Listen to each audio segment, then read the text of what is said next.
Assalamualaikum warahmatullahi wabarakatuh. Perkenalkan, saya Iksan dan Haji Prasetyo.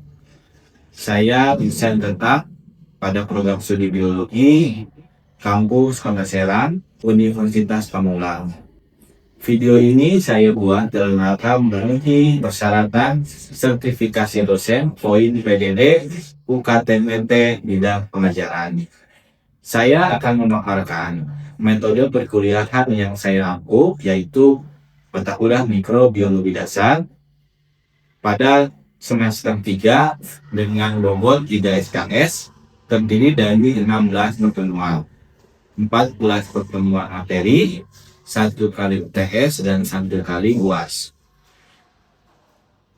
Capaian pembelajaran mata kuliah ini yaitu mata kuliah ini membekali mahasiswa dengan kemampuan menganalisis sejarah ruang hidup dan tren perkembangan mikrobiologi serta mengintegrasikan teknik dan prosedur kerja standar di laboratorium mikrobiologi secara aman dan presisi. Mahasiswa diarahkan untuk memvalidasi karakteristik struktur sel dan keanekaragaman mikroba sekaligus mengorelasikan mekanisme metabolisme dan dinamika pertumbuhan mikroba dengan faktor-faktor lingkungan yang memenuhinya. Mahasiswa dituntut untuk mengevaluasi potensi dan peran strategis mikroba dalam kehidupan yang diaktualisasikan melalui kemampuan merancang dan mengembangkan ide-ide inovatif terkait aplikasi mikrobiologi yang dituangkan secara sistematis dan dalam bentuk karya tulis ilmiah. Mata kuliah ini menjadi landasan penting untuk pengembangan keterampilan dasar bidang mikrobiologi dan praktik laboratorium. Adapun faktor perkuliahan untuk mata kuliah mikrobiologi dasar yaitu 10% kehadiran, 20% tugas, 30% UTS, dan 40% UAS. Metode perkuliahan yang digunakan yaitu 2, secara luring maupun daring. Untuk perkuliahan daring menggunakan learning management system yang dimiliki Universitas Pamulang. Untuk perkuliahan luring menggunakan model pembelajaran MBL, PJBL, CBL, collaborative learning, dan experimental learning. Dengan metode pembelajaran, ceramah, studi kasus, diskusi, praktikum, dan latihan soal. Tujuannya agar mahasiswa mampu memahami apa yang telah dibahas. Adapun sumber pembelajaran yang saya gunakan yaitu berasal dari modul, buku referensi, jurnal ilmiah, dan PowerPoint juga lain sebagainya. Untuk pertemuan ini saya akan membahas materi pertemuan ketiga tentang sel dan struktur mikroba. Pada bab ini akan dijelaskan materi jenis sel, perbedaan sel prokariotik dan eukariotik, struktur fungsi organel sel mikroba. Capaian pembelajaran di pertemuan 3. Pada akhir pertemuan ini mahasiswa diharapkan mampu menganalisis struktur, fungsi, dan perbedaan organisasi seluler pada mikroorganisme prokariotik dan eukariotik secara tepat dan mandiri. Berikut ada cuplikan perkuliahan untuk mata kuliah mikrobiologi dasar di kelas. Terima kasih. Wassalamualaikum warahmatullahi wabarakatuh.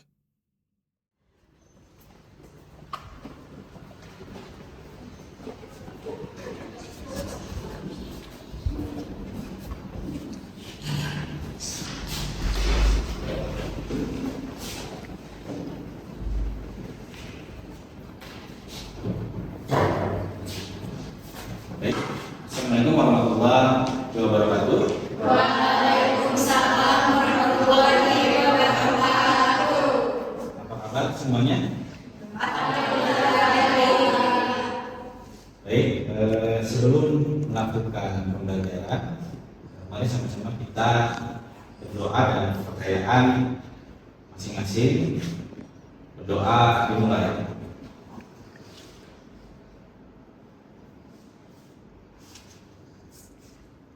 Berdoa selesai. Ya, baik. Assalamualaikum warahmatullahi wabarakatuh. Waalaikumsalam warahmatullahi wabarakatuh. Apa kabar semuanya? mudah-mudahan dalam kondisi sehat dan bahagia ya. Pada pertemuan ini kita ketemu lagi di pekan ketiga ya. Sebelumnya teman-teman sudah bertemu dengan saya di pertemuan kedua yang membahas mengenai sejarah perkembangan mikrobiologi ya. Saat ini di pekan ketiga kita akan mempelajari mengenai sel dan struktur mikroba ya. Baik. Kita lihat di sini ada capaian pembelajaran pada pertemuan ketiga ini.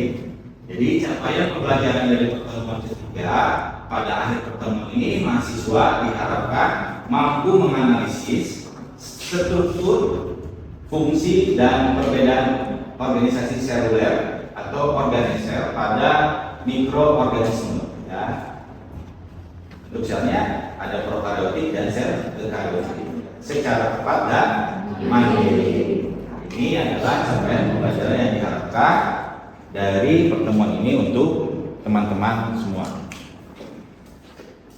Baik, kita lanjut. Sebelum masuk kepada pertemuan mengenai sel lebih lanjut, maka kita harus tahu sel itu apa. Saya yakin teman-teman sudah pernah mengetahui dan belajar tentang sel pada mata kuliah biologi sel. Coba silakan, ada yang bisa menjelaskan, mereview apa itu sel? Ya, silakan. Menurut saya, sel itu adalah unit terkecil dari makhluk hidup.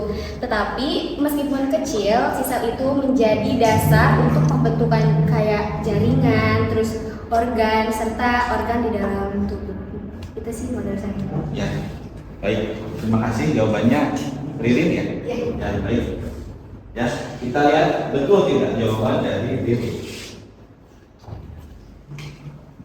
Sel merupakan unit struktural dan fungsional dasar dari semua makhluk hidup. Jadi unit terkecil ya, sel itu unit terkecil dari makhluk hidup. Jadi betul yang dikatakan, disampaikan oleh Riri pengertian tentang sel. Setiap organisme hidup, baik yang bersel satu disebut dengan uniseluler maupun yang terdiri dari banyak sel, itu multiseluler ya. Jadi makhluk hidup itu tersusun atas sel ya. Sel mampu melakukan sebuah aktivitas kehidupan seperti metabolisme, pertumbuhan, reproduksi, dan respons terhadap lingkungan. Secara umum, sel terdiri dari membran sel, sitoplasma, dan materi genetik DNA atau RNA, serta berbagai organel yang menjalankan fungsi khusus terutama pada sel. Jadi sel itu merupakan unit terkecil penyusun kehidupan. Teman-teman sebelumnya semester 1 sudah belajar mengenai biologi sel. Ada tingkatan organisasi kehidupan ya, diawali kalau kita di biologi biasanya diawali dari tingkatan sel ya, sampai ekosistem ya. Nah, kalau dari kimia biasanya juga bisa tingkatan atom ya. Oke, nah ini ada peran sel dalam mikrobiologi. Dalam konteks mikrobiologi, pemahaman mengenai sel menjadi sangat penting karena sebagian besar mikroorganisme merupakan organisme uniseluler, artinya bersel satu. Contohnya bakteri, archaea, dan banyak jenis ini dicontohkan lagi ya. Lalu studi terhadap struktur dan fungsi sel mikroba membantu ilmuwan memahami bagaimana mikroorganisme hidup, berkembang biak, berinteraksi dengan lingkungan. perkembangannya serta berperan dalam berbagai proses biologi dan teknologi. Jadi peran sel ini di dalam kehidupan ya, sangat penting sekali. Selain itu, pengetahuan mengenai sel mikroba juga sangat penting dalam bidang medis, pertanian, industri, dan lingkungan, terutama dalam pengembangan antibiotik, pengolahan penyakit infeksi, serta pemanfaatan mikroorganisme dalam bioteknologi. Ya, seperti yang di awal sempat kita bahas bahwa mikrobiologi ini membahas tentang bakteri, fungi, virus ya, yang mana itu berkaitan sekali dengan penyakit-penyakit ya, tentang kesehatan ya.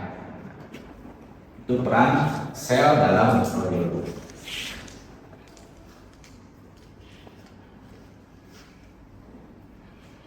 Ini ada fungsi dasar dari sel. Yang pertama adalah untuk metabolisme. Sel melakukan reaksi kimia untuk menghasilkan energi dan membentuk senyawa yang dibutuhkan tubuh. Proses ini melibatkan dua aspek utama, yaitu proses katabolisme dan anabolisme. Masih ingat ya? Proses di sini ada 5 tabel apa? Biologi. Baik. Lalu yang kedua, fungsi dasar sel yaitu pertumbuhan dan perkembangan. Sel mampu memperbesar ukuran dan menggandakan komponen internalnya. Komponen internalnya pada organisme multiseluler. Pertumbuhan terjadi melalui belahan sel yang menghasilkan jaringan dan organ. Lalu reproduksi. Yang ketiga adalah reproduksi. Sel memiliki kemampuan untuk berkembang, ya, baik secara ya. Lalu respon terhadap stimulus, kemudian homeostasis, transportasi dan sintesis protein. Sekarang mulai kita masuk lebih dalam lagi dan berikut apa yang telah dipelajari pada mata kuliah biologi dasar dan biologi sel. Di sini ada dua gambar yang berbeda. Masih ingat ya? Yang satu ini gambar apa dan yang dua ini gambar apa?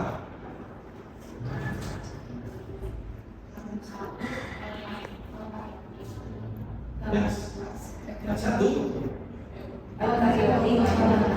yang satu dua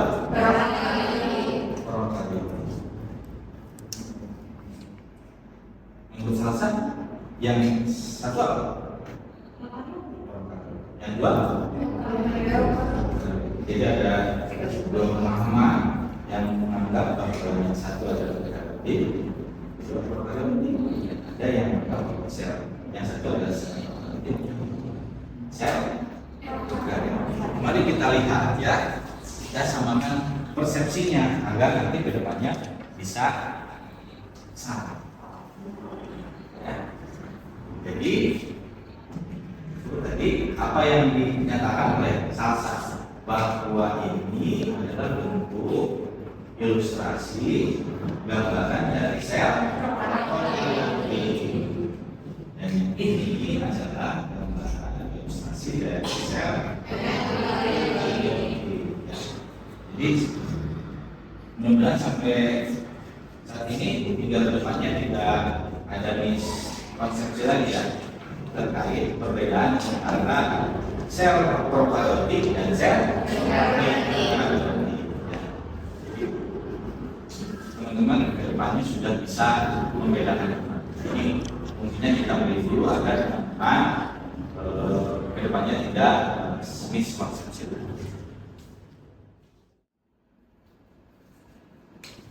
Sel prokaryotik memiliki struktur yang sederhana, tetapi tetap mampu menjalankan semua fungsi kehidupan. Kita lihat struktur dari sel prokaryotik. Yang pertama ada membran plasma. Mana membran plasma? Kita lihat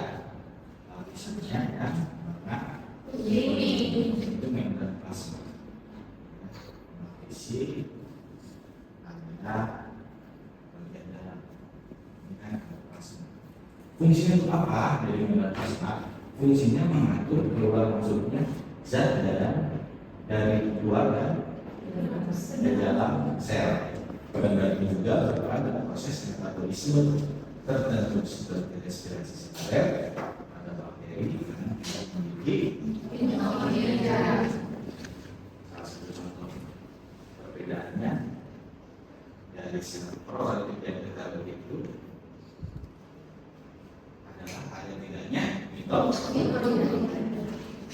lalu komposisinya apa sih dari metaplasma? Tersusun dari lapisan fosfolipid bilayer dan protein integral, tetapi tidak mengandung sterol seperti kecuali ada beberapa bakteri seperti Mycoplasma. Lalu ada organel selanjutnya untuk dinding sel atau sel ini dan lapisan warna putih. Apa sih fungsinya dari dinding sel? Fungsinya itu memberikan bentuk, kekuatan, dan perlindungan terhadap tekanan kosmik. Perbedaan dinding sel pada bakteri gram positif dan gram negatif. Untuk gram positif, dinding sel tebal dan tersusun terutama dari peptidoglykan mengandung asam kuat dan asam lipotekoat.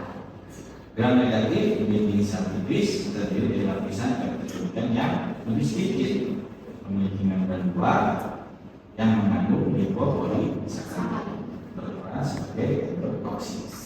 Seperti dari dinding sel ini nanti teman-teman di pertemuan setelah UTS nanti akan ada praktikum ke laboratorium. Jadi mulai teman-teman sterilisasi, lalu membuat media pertumbuhan, ya, sampai menginokulasi dan isolasi mikroba, sampai teman-teman mengecek, mengetahui, menganalisis suatu bakteri ini gram positif atau gram negatif.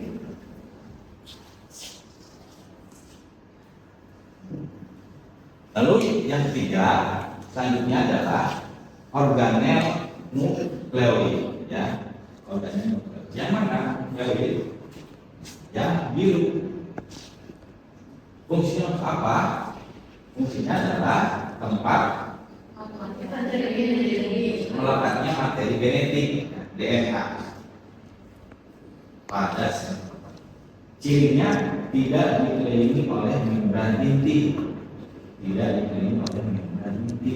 DNA biasanya berbentuk sirkular dan superpolar, berfungsi dalam mengatur aktivitas sel dan replikasi.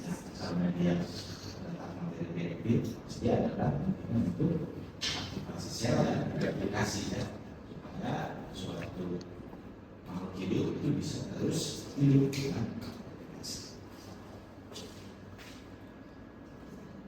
lalu yang keempat itu ada flagella dan pili, ya. Yang mana flagella dan pili? Nah, ini flagella dan pili yang kecil-kecil ini, ya. Pili.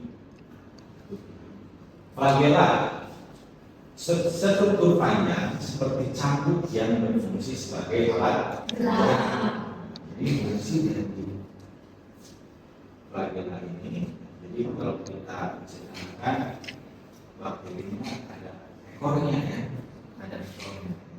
Ekor ini fungsinya untuk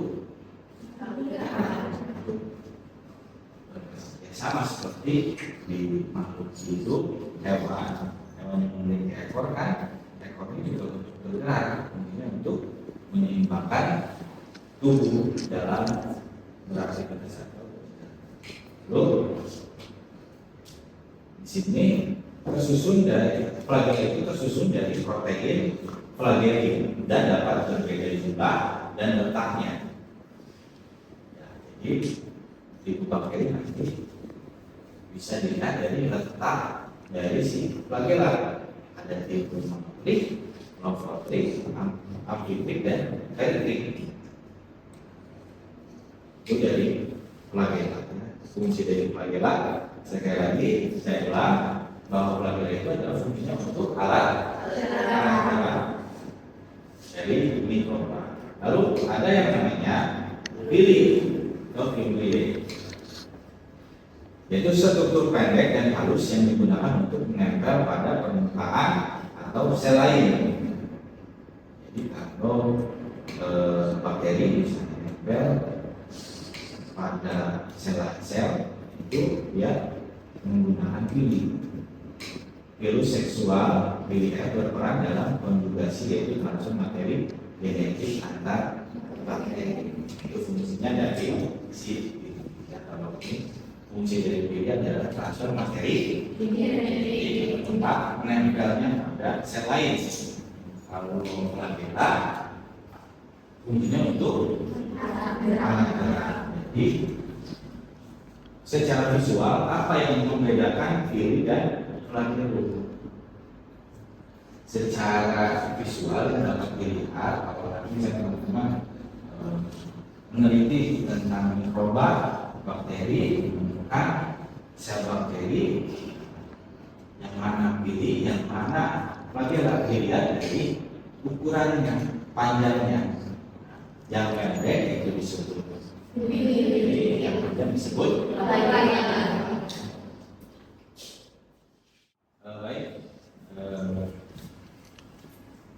Materi kali ini sudah hampir selesai ya. Barusan kita sama-sama sudah mempelajari tentang organ sel prokaryotik dan sel eukaryotik. Kita lihat kesimpulannya bahwa perbedaan dari sel prokaryotik dan sel eukaryotik bahwa sel dari struktur inti sel prokaryotik tidak memiliki inti sejati, DNA berada di nukleus, sedangkan sel eukaryotik memiliki inti sejati yang dikelilingi membran inti. Ukuran dari selnya lebih kecil sel prokaryotik, ya. Lalu organel membran di sel prokaryotik tidak ada, di sel eukaryotik DNA-nya sirkular untuk sel prokaryotik, linear untuk sel eukaryotik. Pembelahannya biner, sel prokaryotik, mitosis dan meiosis. Ribosomnya kecil, tipe 72S, dan eukaryotik besar, 80S. Dinding sel umumnya ada, jadi peptidoglican probakteri. Lalu di sel eukaryotik ada pada tengah dan jantung. Contoh mikroorganismenya pada sel prokaryotik dan sel eukaryotik. Contoh organismenya adalah kalau sel prokaryotik seperti bakteri dan sel eukaryotik jamur dan protista. Ya. Sebelum ditutup, saya mau mengajukan satu pertanyaan dari teman-teman. Ya, pertanyaannya adalah apa fungsi dari flagella dan villi? Silakan, siapa yang bisa menjawab?